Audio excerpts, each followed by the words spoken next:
The project builder for chapter 2 is all about setting the stage for future chapters where we use the same Ultimate Tours website. In order to get this project builder right, here's a couple things you might need to know. First, make sure that when you set up this document in the first place, or this movie in the first place, that you're using ActionScript 2.0. If it's ActionScript 3.0, then it's not going to work because we're using the 2.0 script. So if it is 3.0, you can change it back to 2.0 here, or you can go to File, Publish Settings, and change it to 2.0 here.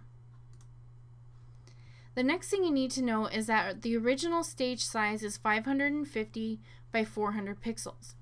Feel free to change this stage size as you see fit. However, I've changed mine to 800 by 500 because I kind of like the 16 by 9 ratio. Now, be aware that when people are looking at this website, they might not have a large enough monitor, and so try not to go above 1000 pixels wide and 768 pixels tall. So moving on from here, as you can see, I've redesigned the Ultimate Tours website. It's a tourism website, and if you're looking at the sample in the book, I don't know about you, but I actually wouldn't go to that website to find a vacation because it doesn't look at all pleasing to the eye. It doesn't have pictures of vacations. It doesn't have a color scheme that in any way says vacation to me. So feel free to redesign, but make sure when you do redesign that you're making it better and not making it worse. So if you've taken any kind of a design class, you know that there are design principles. Make sure it's easy to understand, easy to use.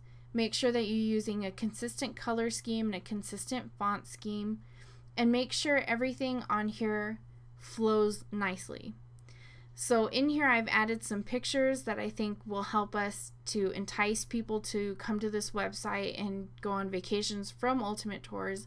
And I've made these buttons really easy to use and understand, and this is very readable font. Now when it comes to the buttons, I've changed a couple of things from the book because I think it's easier this way than what the book tells you. So in the book it tells you to create a layer that has all the text for the buttons and then create a layer for all the shapes of the buttons, but eventually the text and the button shape are going to be joined together in a button symbol. So in my mind it's easier to create a layer for the Trex button that has both the text, has both the text and the shape of the button, because they're eventually going to be joined together. And then we have a layer for the Tours button and a layer for the Cruises button. Now in chapter 2, at some point it was showing you how to use selectable text. And if you read that carefully, selectable text is the kind of text on a page where somebody might copy it and paste it maybe into an email. This is not one of those times. They're not going to copy the text on a button and send it somewhere. So they don't need to have this selectable. And in fact, if you create this as selectable text, it's going to mess up how your button functions in the future. So make sure before you make this text that this button is not selected, that it's not pushed down. If you did accidentally make it with selectable text and you can tell because it looks like it's pressed down, then you should be able to click on the text, unclick selectable, and it should be fine. But just to be on the safe side, you might consider making the text over again. Now when it came to these buttons, when I got it exactly the way I wanted it, I copied this and then I went to a new layer, so like the Tours button layer, and I pasted it. So that's the way they look all consistent. Now make sure that your buttons are usable. Don't make them so small that it's really hard for people to click. And don't make it so that we can't understand the font. And don't make it so that if we didn't have a shape behind the button, and that's fine if you want to just have buttons where it's just text, then just understand that don't make that text too small or too hard to click. These ones are very easy to see, very easy to use for everybody. Now when it comes to the heading, it asks you, and it's on its own layer, and I've put everything on its own layer here. When it comes to the heading, it asks you to break it apart. And when I'm grading it, I can tell you broke it apart if I can click on each letter, and each letter has the dots that are showing me that it's selecting it like a shape. And it's going to tell you eventually when you break apart all the letters to modify one letter. And you can modify any letter you want, however you want, but please try to make it noticeable so that I can easily see where you've done this.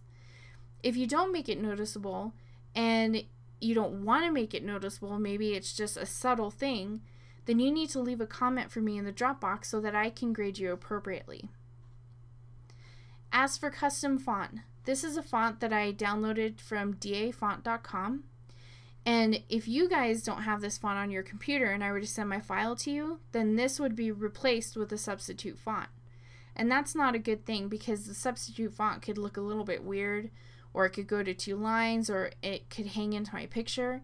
So if you use a custom font, make sure that you test out your video, and even though there's no animation, as soon as you test it out, it's going to convert it to a SWF.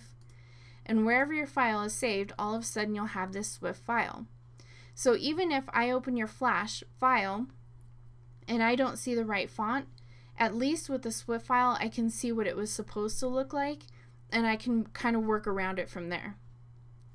Last but not least, try to take advantage of the align features in Flash, and this is similar to other Adobe programs. If I were to highlight all of these buttons, I can come to the align panel and align the left edge and kind of move these around so that now we're getting guiding lines, so to speak, and it looks organized and it's clean.